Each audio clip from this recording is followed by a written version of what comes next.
Go. All right, good morning, everybody. This is our December Talk About It Tuesday, our last of the year. So, today's topic is young professional groups, right? Okay. Um, whew, my brain, I got too many sugar cookies in my head, I think.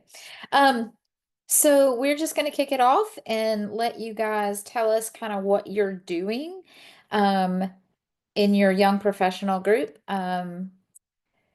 Bethany, you are front and center of my screen. So I'm going to let you start what you guys are currently doing or what you're looking to be doing, or just kind of what you want to get out of today.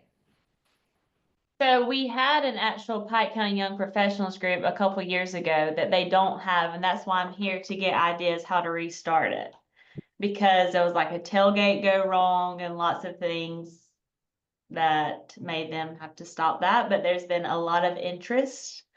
But the only young professionals we currently have are our junior ambassador and our leadership Pike programs. So is this something different that we're talking about today? Yes. Okay, that's what I thought. So I'm here to learn about what Okay. others are doing and how we can start fresh and start new. Bethany, when you had the program, was it administered or facilitated by the chamber? It was. Okay, I thought so. I thought I remembered that. Yeah, it surely was. And there was a handful of them that coordinated the events and stuff. But I truly don't know much about it. I wasn't in Pike County at the Right. time of this. So I just have tried to tell them, stop telling me about what it was and let me just start fresh with what I think is gonna work. I think that's very wise. Yeah. Very wise. Good, good. All right, Miss Laura, I see you. Good morning. Good Do you want to morning. tell us what you guys are doing there in Sylacauga? We have are you able to hear me okay? Yes. We have an interesting situation. About 8 years ago, there was a group of young professionals that wanted to start a group, an organized young YP group. At the time, they did not like the person that was at the helm of the chamber. It was not me. I was on staff. So they did not want to have any association with the chamber at that time. Understandable. And chambers don't own YP groups. So I let them run with it. So after my predecessor left, they then approached us and said, we would like to come under your umbrella now, but that just never happened. And they have since disbanded. There is a group that holds a pub crawl for St. Patrick's Day. And they raise money through that. But other than that, they don't have any organized meetings or events. They have been active in contributing to a few community initiatives with Christmas decorations and with a mural that we put downtown. So what money they did raise for the pub crawl, they're doing that. I do think that there is a need and a desire for an organized group that is more than just a social group. But we just need to know how to get it going again. And I think there's a lot of good examples within our Alabama chambers and within Alabama chambers that do it well, that we could model after. But so that's where we are right now. And I do think though that in order to facilitate conversation and relationship building amongst that age group, I think it's important. It also could be an attracting initiative for future young professionals to live here. So I think it's something that we need to do. So I kind of like Bethany, I'm here to learn and see how we can do this right. And I know I've heard lots of discussions on what's that age range, which obviously I'm 57, so I follow out of the young professionals, but I do have young professionals on my staff. Mhm. And I think that I could put them, in the position to take this and run with it. Good, very good, very good. Denise, how about you guys up there in Decatur? What are you guys doing from a young professional standpoint? We're kind of in a unique situation as well. A couple different groups going on. We, under the chamber umbrella, we have our emerging leaders. It's a lunch and learn. We do that every other month. The topic is geared at our under 40 professionals. We do not regulate who can attend that though. So it's a lunch and learn. It's a 1 hour, 12 to 1 in and out, and we have a speaker with topics relative to what the young professionals want to know. We had, in addition to that, we had JCs. We had the one of the last two remaining JC groups in the state of Alabama. They are in the process of completely folding. They no longer meet and will be completely disbanded soon. And so in the void there was a little bit of a leadership difference. We really didn't have anything. We didn't take a lead with JCs at all. Again, a little bit of a leadership disconnect in that. And so several people broke off from that and have started YP Decatur, Young Professionals of Decatur. Hmm? They are rolling strong. They meet several times a year. They do service projects. They just led our community Christmas parade, which our JCs had led. They're doing socials. They're doing classes like interview skills. They're really functioning strong as a young professional group. They host Friendsgiving, and Cheyenne Sanchez, who is somewhat active with the chamber, started it, and she's got a group that is just rolling strong, and they're doing a great job. So it's not a chamber program. We of course support it and will refer people that direction, but that's pretty much where we're at as far as any of our young professionals go. Denise, just from an organizational standpoint, have they formalized the group in any way, like formed a 501 entity? Not that I'm aware of. I honestly, I don't know. It's not a Yeah. question I have asked. I'll Facebook stalk them here in just a minute and see what I can find out. I'm just more curious from a fiscal perspective. Sometimes when you have these other groups or groups that form, how are they operating financially? How's the Right. money flowing, that sort of thing. That's a question. Right. Um, And I don't know directly. There's on their page, it says nonprofit organization. I can get some more information. I can reach out to them and see. Yeah. I don't know details about how it's organized. Just curious because that is one of the primary functions that I think a chamber gives to organizations is Right. being that sound fiscal agent. Right. So, okay, good. Katie, can you talk to us? What's going on over there in Coleman? Can you hear me?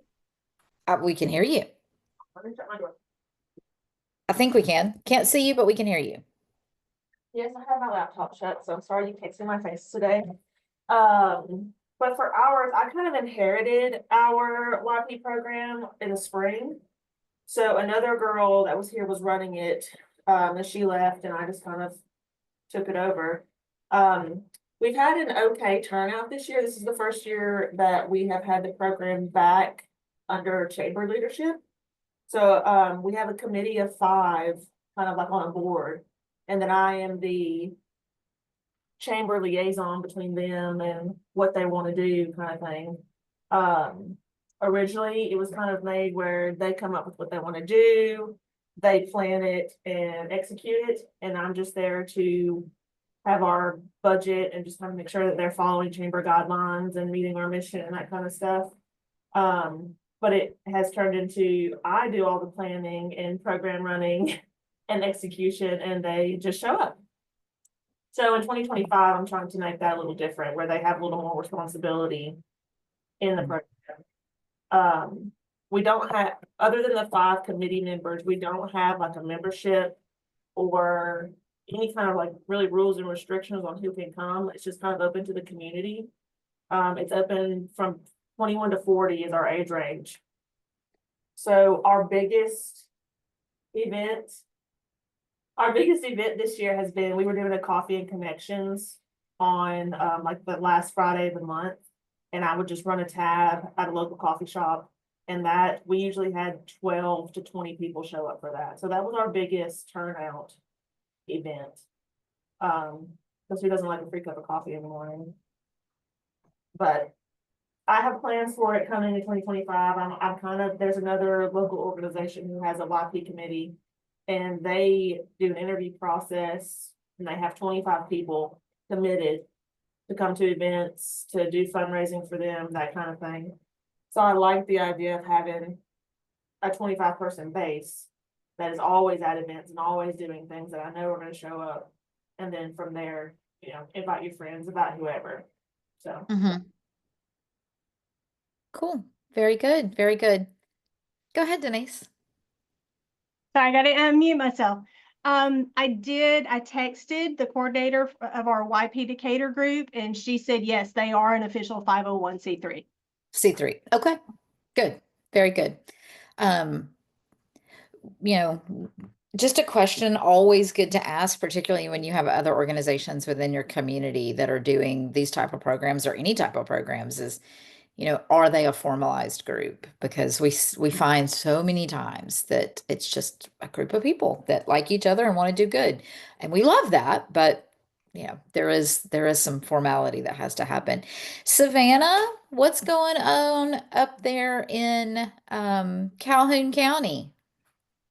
Hello, can y'all hear me? We can. Okay. So I actually took over our Chamber Young Professionals group in 2023. It is an official program of our chamber, and we only allow chamber members in our group. We do monthly socials at like attractions and restaurants, and they are responsible for paying for their food, drinks. We just kind of get the place. I reserve the place. I pretty much do everything. We don't really have a committee or anything. This year we started an annual summit. So we had 50 attendees and we do like breakout sessions, headshots, kind of talk about how can we keep the young professionals in our area. But we don't really have a membership fee for the young professionals. It's kind of fell off this year a little bit. With some of the socials, it just was very low attendance. It was hard to, get young professionals out. So we're trying to figure out how we're going to restructure it for 2025. Whether that's more of adding like, I don't know, like budget planning or career goals or something added to that, to the socials. And, everybody's all about work-life balance now. So they don't want to have a social at nighttime. It's more about during the day. And then some people don't want to have it during the day. They want to have it at night. So it's very hard to work around everybody's schedules. I think that is not just for YP. I think that's across the board. Very good. Hey, Savannah, what is your age? I apologize if you mentioned that. What is your age bracket? So we started out 21 to 39, but we noticed that a lot of the ages of past, say 33 to 39 aren't coming. So I Okay. think we're gonna actually maybe lower it to maybe like 20 to 35 or 33. We're trying to, figure that out because, I mean, you're responsible for not drinking, of course. I mean, if you're under 21, that's just your responsibility. But we do have a lot of like JSU students, Jack State, that are kind of starting to get interested in it. So we're thinking of lowering the age. Okay. Very cool. Very cool.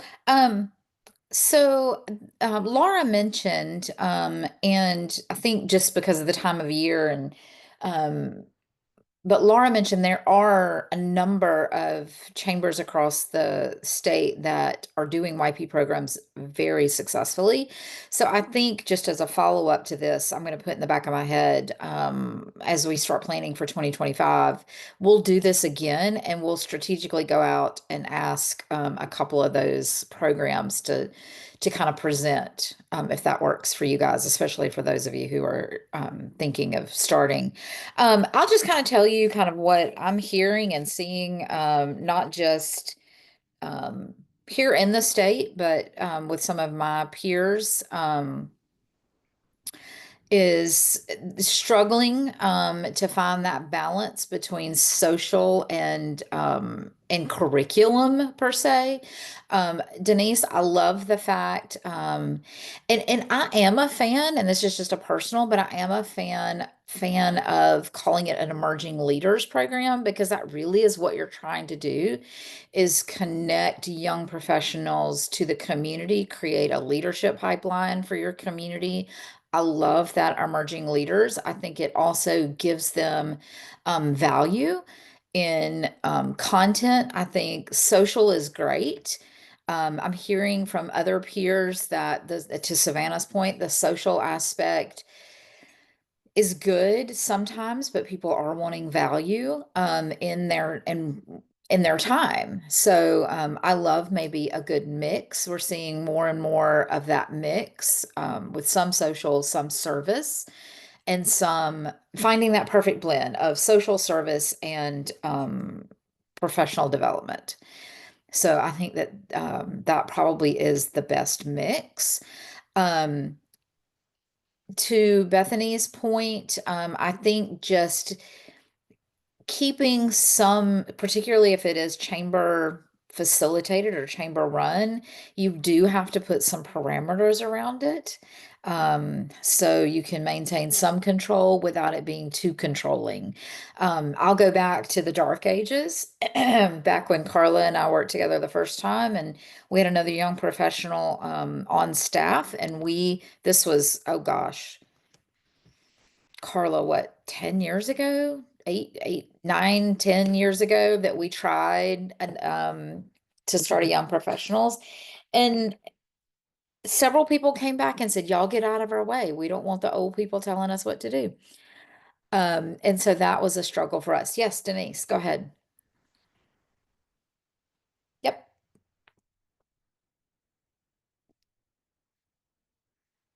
You're unmuted.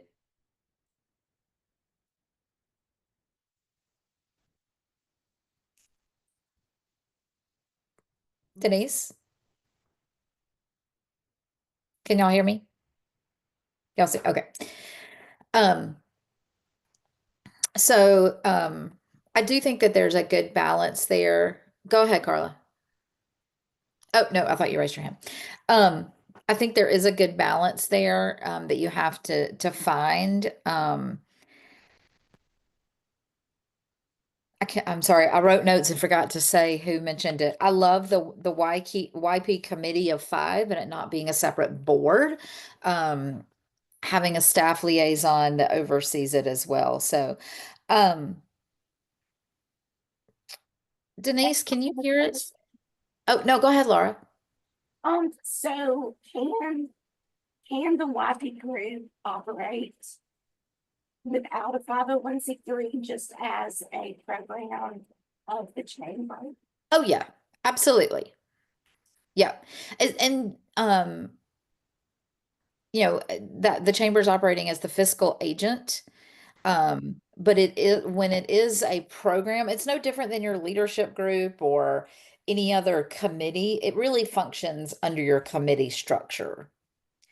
And you can have an advisory board or, a committee of 5, whatever it is, as long as there's clear understanding that, and this is where I have seen programs get sideways, is when they start operating out almost rogue. Making financial decisions, obligating the chamber financially, stepping outside of that realm. So that goes back to that how it's branded, the understanding that it is a committee of the chamber, that it has to operate as such, that sort of thing. I think just as long as those parameters are set early and those guidelines are maintained. Yep. Carla, I'm having speaker microphone issues. I think Oh, I'm you're back. good. Can you hear me now? I can hear Yes. you again. Okay, good. Our emerging leaders is it's a program. There's not a class for it. So like it doesn't continue for a year. It's a Mhm. come to the ones you can, come to the ones you want to attend and participate. And so whereas like our leadership program, it's the same group all year. Yep. Yep. Great clarification. I like that. Good. Anybody else? Anybody have any other questions? Carla, do you want to chime in?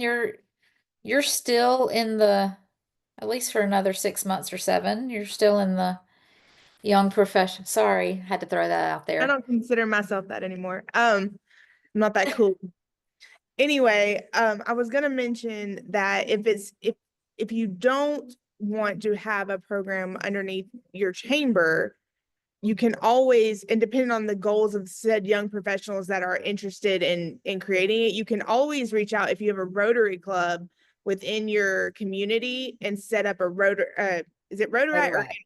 Rotaract? Rotaract. That's what I've seen here is the Rotaract has built as that emerging professionals group, and they're doing like community service, and they work with the chamber. Like the Rotaract Club works with the chamber to do community service projects, volunteer at events that are fundraisers for the chamber. So if you don't want it under that umbrella, it can be under the Rotary umbrella, but still work in partnership with your chamber. That's a great point, Carla. You can tell I've been out of Rotary for a little while, but yes, Rotaract is another great, and I would say to Carla's point, particularly if you are in a rebuilding like Bethany, or you're in a transitional phase or whatever it might be, before you start something new, is do an environmental scan of what is already in the community. What is there a Rotaract? Is there a loosely formed group of professionals? Is that, make sure you're not duplicating services and then it's being asked for, it's being needed. But yeah, great point. Particularly if you have a really good relationship with your Rotary Club. Carla, I saw you put something in the chat. Oh, good. Yep. They were just mentioning Opelika, so I dropped. And I know, like, I looked up, Montgomery does not do theirs underneath their chamber. It is underneath the city. It's like the mayor's young professionals council or something. So it's not through the chamber either. If y'all want to look up that model, it's through the city. And again, I think some of that is just dependent upon the goals, because that sounds more leadership focused and not networking focused. So it really depends on your goals. Is it about networking? Is it about community service? Is it about leadership growth within your community? Like, or it could be about all three. Like, what is the focus and the goals of your program? And that will define where probably it needs to be housed, who needs to be on the committee. So I think that's important to find the goal that you're wanting to do for this program, because there could be a lot of different goals there within our umbrella, because chambers have so many things under their umbrellas. That's a great point. And yeah, Katie, I think South Baldwin, not South Baldwin, Eastern Shore, that's Casey, has a great young professionals group. Auburn also has a great young professionals group. Is Shoals, wasn't Shoals trying to build one? Wasn't that what she was telling us? Yeah, I think so. And I'm trying to think who runs Tuscaloosa has a good one. West Alabama Chamber has a good one. West Alabama. Y'all see the theme here? There seems university towns. Bethany, come on, we need university towns seem to have good ones, but not everybody has that, right? Yeah, West Alabama has a great one as well. oh my gosh, I think Katie runs the one in Auburn. I will tell y'all, I just saw this yesterday. A study had come out that said that over 90% of jobs are coming from networking and referrals and not from actual job search sites or applications or any of that. Not 90. That's how high it was. It was crazy. And the comments were very much, it's who you know, who you've talked to. You're not getting a job because you filled out a piece of paper or an application. You are getting it because of who you know.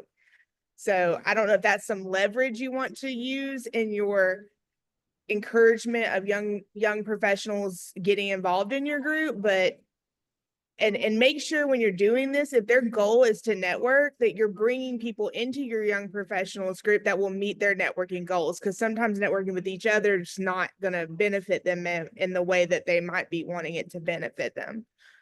That is a great point. Yeah, Carla, Katie's asked if you could share where you saw that stat. I'll have to look it back up. I saw it this morning. I told Charlie, I was like, what is this? It's honestly, I probably saw it on TikTok, but I know I saved it. So Probably did see it on TikTok. Um, so, and I'm gonna kind of piggyback on what Carla said. I think that's a great point is, and this is not just for our young professionals. I think that it also is just when we think about networking is not seeing the same people over and over again. So part of the goal of any group has to be putting the right people in the room. And so being strategic about making sure that if you have a young professionals group and it's the same 20, are you providing an opportunity for them to be in front of hiring managers, city officials, plant managers, just others that can impact and give and have a positive impact on them. Community leaders, civic leaders, having a nonprofit day of giving them opportunities and ways to be involved within the community. I think that's just as important. That's why I love kind of going back to that, what Denise was saying about their emerging leader group is every month or so in their lunch and learn, they're giving them value and they're giving them something, putting some value into it. So not just the social, even though we all love social, it's about more than that. So, all right. Anybody have anything else? That is more accurate than my, so Forbes. Okay. Forbes said, it said 82%. 82%. So that's a high number. And that's pretty significant. Yeah, I'd trust Forbes more than TikTok. I mean, call me what it is, but 90% was somebody rounded that number up. that's some chamber math right there. But I mean, just an idea, just throwing this out here. Poll your chamber membership and ask them how many hire from referral and how many hire from applications. And then you have your community's number that you can say networking is how you get hired.